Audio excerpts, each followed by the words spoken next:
Hello दोस्तों।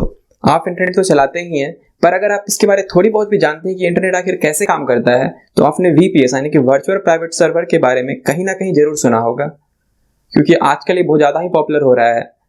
तो अगर आप नहीं भी जानते हैं और अगर आप इसके बारे में जानना चाहते हैं, तो आप बिल्कुल सही जगह पर हैं, क्योंकि इस वीडियो में हम लोग यही बात करने वाले हैं कि वीपीएस यानी कि वर्चुअल प्राइवेट सर्वर आखिर क्या होता है, यह कैसे काम करता है और इसका यूज हम कहाँ कहाँ कर सकते हैं, कहाँ कहाँ इसका यूज करना चाहिए, कहाँ कहाँ नहीं करना चाहिए, क्या इसके एडवांटेजेस हैं, क्या इसके डिसएडवांटेजेस हैं। तो इसके बारे में पूरा बात जानने वाले हैं इस वीडियो में, तो इस वीडियो को अंत तक जरूर देखें। तो चलिए सबसे पहले हम लोग जानते हैं वीपीएस क्या है।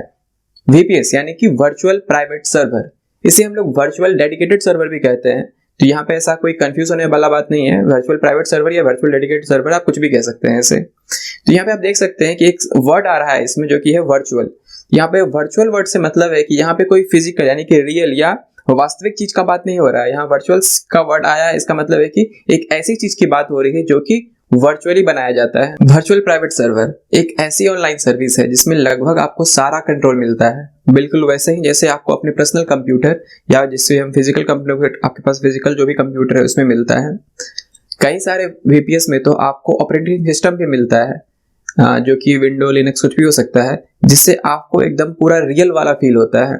आपको ऐसा लगता है कि आपके पास एक खुद का सर्वर है जिसमें आप जो चाहे जब भी कर सकते हैं। बट असल में वो एक पूरा सर्वर नहीं होता है, वो वर्चुअलाइजेशन टेक्नोलॉजी की मदद से एक बड़े सर्वर के अंदर छोटा छोटा सर्वर बना दिया जाता है कंपनी द्वारा, जो कि अलग अलग लोगों को दिया जाता है। और लेकिन इसमें खास बात क्या है कि वो छोटा छोटा सर्वर भी आपको एक फुल फ्लेजेड सर्वर की तरह फील करेगा, जिसमें कि आपके पास लगभग सारा कंट्रोल होगा, जो कि आप इसमें मतलब कि आप उसमें जो चाहे जब भी कर सकते हैं।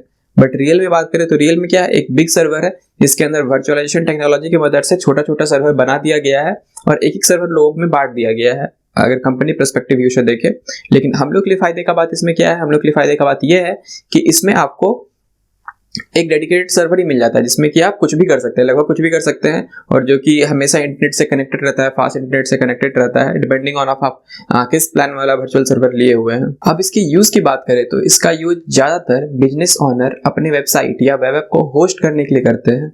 बट इसका यूज सिर्फ वेबसाइट होस्ट करना या वेब ऐप होस्ट करना ही नहीं है, इसके अलावा भी इसके कई सारे यूज हैं। जैसे कि सपोज कीजिए आप किसी बिग प्रोजेक्ट पे काम कर रहे हैं और उसके लिए आपको कोई बिग कॉन्फ़िगरेशन मशीन चाहिए, तो इसमें आप वीपीएस को भी कंसिडर कर सकते हैं, क्योंकि आपको तो पता ही है कि ये फिजिकल कंप्यूटर से आपको काफी सस्ता पड़ेगा, फिजिकल सर्वर से आपको काफी सस्ता पड़ेगा एक वीपीएस।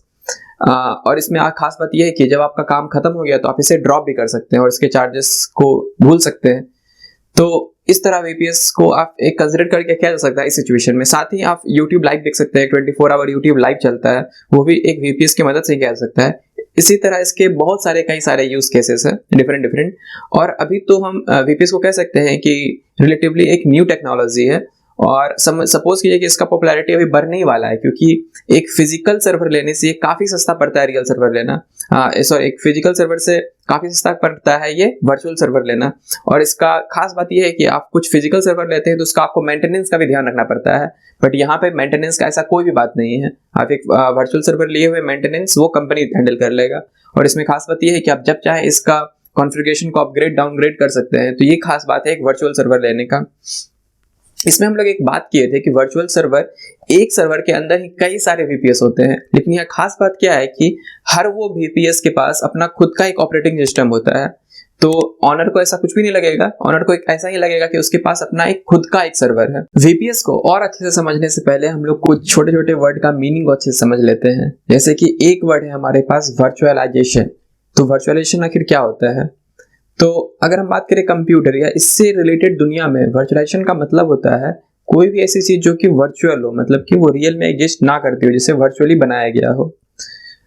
तो हम लोग जैसे कि बात करें कि हम लोग इसमें खास करके ऑपरेटिंग सिस्टम का बहुत ज्यादा हम लोग यूज करते हैं। अगर रियल केस में देखें, जैसे कि बात करें आपको VMware एक हो गया या वर्चुअल बॉक्स हो गया, इन सॉफ्टवेयर की मदद से हम लोग क्या करते हैं, एक ही पीसी में डिफरेंट ऑपरेटिंग सिस्टम इंस्टॉल कर लेते हैं।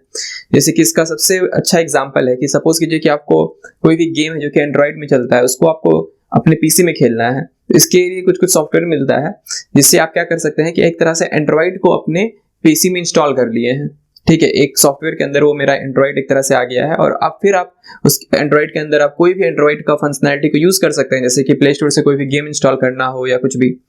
इसी तरह अगर आप एंड्रॉयड स्टूडियो यूज करते हैं तो उसके अंदर भी आप देखे होंगे कि एक वर्चुअल मोबाइल उसके अंदर चले आता है, जो कि रियल में वो मोबाइल नहीं है, बट वर्चुअली आप किसी भी मोबाइल को देख सकते हैं कि आप एक ऐप बनाए हैं अगर पीसी में कोड किए हैं एंड्रॉयड स्टूडियो में, तो आप देख सकते हैं डिफरेंट डिफरेंट मोबाइल में वो कैसा दिखेगा।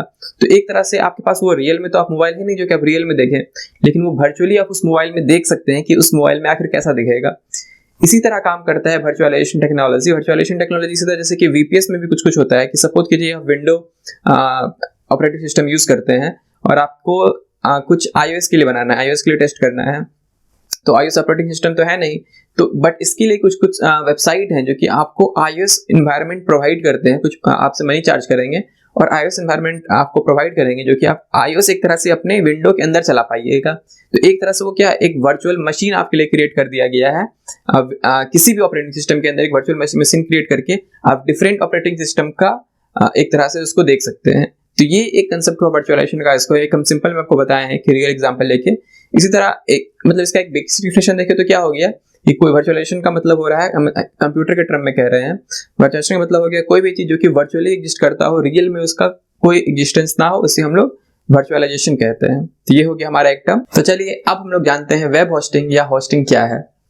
तो अगर आपको हम बहुत ही सिंपल लैंग्वेज में बताएं तो वेब होस्टिंग का मतलब होता है कि इंटरनेट पर एक जगह लेना जहां पर कि हम अपने वेबसाइट को रख सकें, जो कि 24 आवर ऑन हो, जो कि इंटरनेट से हमेशा कनेक्टेड हो, ताकि दुनिया भर में लोग कहीं भी उस वेबसाइट को एक्सेस कर सकें।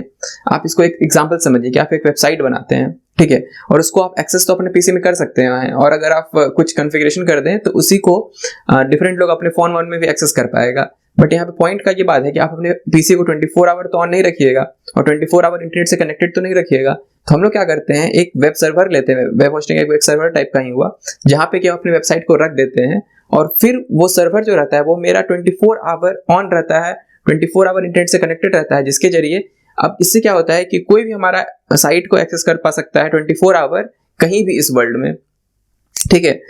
ये वेब सर्वर बहुत डिफरेंट टाइप का होता है। इसी में हम लोग एक टाइप का बात कर रहे हैं जो कि हमारा होता है वर्चुअल प्राइवेट सर्वर, बट ये डिफरेंट टाइप का होता है। जैसे कि एक शेयर्ड कनेक्शन होता है जिसमें कि एक ही वीपीएस को लेके बहुत सारे लोगों में बांट दिया जाता है अगर छोटा साइट है तो इसी से हमारा एक क्वेश्चन अराइज होता है कि हम लोग को वेब सर्वर तो बहुत सारा टाइप का होता है, आप सुने होंगे शेयर्ड नेटवर्क, शेयर्ड वाला बहुत ज्यादा पॉपुलर है कि अगर आपका एक छोटा सा साइट है तो आप क्यों ही वीपीएस लीजिएगा, आप सिंपल एक शेयर्ड होस्टिंग ले लीजिए जिसमें कि आप अपना साइट को रख दीजिएगा, 24 आवर वो कनेक्टेड रहेगा। तो शेयर्ड होस्टिंग में क्या होता है, एक वीपीएस ही होता है जिसके अंदर एक ही वीपीएस को बहुत सारे लोगों में बांट दिया जाता है, ठीक है, जिससे कि कॉस्ट हमारा कम हो जाता है। तो नेक्स्ट हम लोग बात करते हैं कि वीपीएस का हम लोग को इस्तेमाल कब करना चाहिए। तो चलिए अब हम लोग जानते हैं वीपीएस का इस्तेमाल कब और क्यों किया जाता है। तो वीपीएस को हम लोग शेयर्ड होस्टिंग का रिप्लेसमेंट नहीं मान सकते हैं, क्योंकि वीपीएस एक पावरफुल और कॉस्टली सर्विस है। तो अगर इसमें आप सपोज कीजिए अपना एक ब्लॉग साइट या सिंपल साइट को होस्ट करते हैं तो आपको ये काफ़ी कॉस्टली पड़ेगा। फिर एक वही बात हो गया कि आप एक बहुत महंगा स्मार्टफोन लिए हुए हैं बट उसमें जस्ट कॉलिंग फंक्शनैलिटी को यूज़ कर रहे हैं, तो इसका कोई मतलब नहीं रहा। आप लेने को तो ले सकते हैं वीपीएस सिंपल फंक्शनैलिटी के लिए भी, बट फिर आपका मतलब एक कॉस्ट एफिशिएंट चीज़ नहीं रहा, ठीक है। तो हम लोग इसी के लिए आपको हम कुछ क्राइटेरिया बताएंगे, 2 क्राइटेरिया बताते हैं कि कब आपको वीपीएस लेने के बारे में सोचना चाहिए। तो इसमें फर्स्ट क्राइटेरिया आता है कि सपोज कीजिए कि आपके पास एक से ज़्यादा हाई ट्रैफिक वेबसाइट है, ठीक है।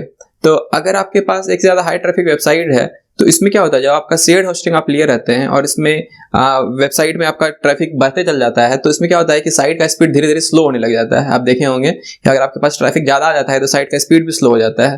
तो इस केस में वीपीएस बहुत ही एक अच्छा चीज़ है, बिकॉज आपको ये एक अपना सर्वर मिल जाता है इस केस में, वीपीएस के केस में।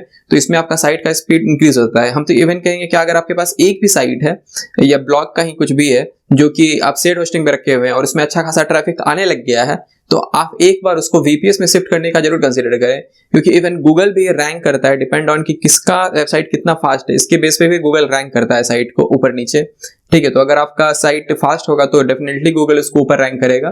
तो आप इस बात को भी कंसीडर कीजिएगा, एक बार पढ़ ले उसके बारे में, वीपीएस के बारे में, और भी अगर आप शेयर्ड होस्टिंग में यूज करते हैं तो वीपीएस कैसे काम करता है, कितना उसका कॉस्ट आएगा, डायरेक्टली जंप ना करें, इसके बारे में और जान लें। लेकिन एक बार हम कहेंगे आपको जरूर ट्राई करने के लिए, अगर आपके पास अच्छी ट्रैफिक वाली वेबसाइट है तो। दूसरा वीपीएस लेने का क्राइटेरिया है कि अगर आप एक पावरफुल वेब एप्लीकेशन बना रहे हैं, तो सपोज कि अगर आप डेवलपर हैं, एक डेवलपर हैं और आप एक सपोज कि फोटो एडिटर बना रहे हैं, ऑनलाइन फोटो एडिटर टाइप का, एक हम एग्जांपल के रूप में कह रहे हैं, तो इसके लिए आपको एक हाई कंप्यूटिंग पावर चाहिए। तो इसके लिए अगर आप शेयर होस्टिंग का यूज करेंगे तो आपको डेफिनेटली बहुत ज्यादा लैग करेगा, अच्छे से काम नहीं करेगा। आप इसको देख सकते हैं अगर आप शेयर होस्टिंग लेते हैं तो इसके लिए हम डेफिनेटली आपको रिकमेंड करेंगे कि आपको वीपीएस के लिए जाना चाहिए। इवन अगर आप कोई फ्रेमवर्क भी यूज कर रहे हैं, ठीक है, तो इसमें भी आपको वीपीएस ही रिकमेंड हम करेंगे कि उसकी तरफ जाइए, तो आपका परफॉर्मेंस में आप देखेंगे काफी इंप्रूवमेंट आ जाता है।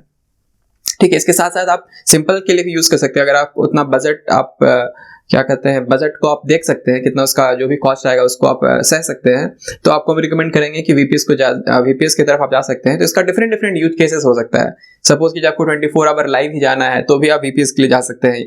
ठीक है, मतलब कोई भी आप देखे होंगे यूट्यूब बहुत सारा वीडियो चलते रहता है, 24 आवर लाइव वीडियो, म्यूजिक ही चलते रहता है। तो ये सब वीपीएस का ही कमाल है, क्योंकि वो कंप्यूटर जो है वो 24 आवर ऑन रहता है और 24 आवर इंटरनेट से कनेक्ट रहता है, हाई स्पीड इंटरनेट से कनेक्टेड रहता है। तो हम लोग ये सब वीपीएस की मदद से कर सकते हैं। तो आपको बस वीपीएस और शेयर होस्टिंग में ये कंपैरिजन आपको ध्यान में रखना है कि वीपीएस शेयर होस्टिंग से हाई कंप्यूटिंग पावर रखता है, ठीक है, और आपको उससे शेयर होस्टिंग से काफी ज्यादा कंट्रोल आपको मिल जाता है वीपीएस में।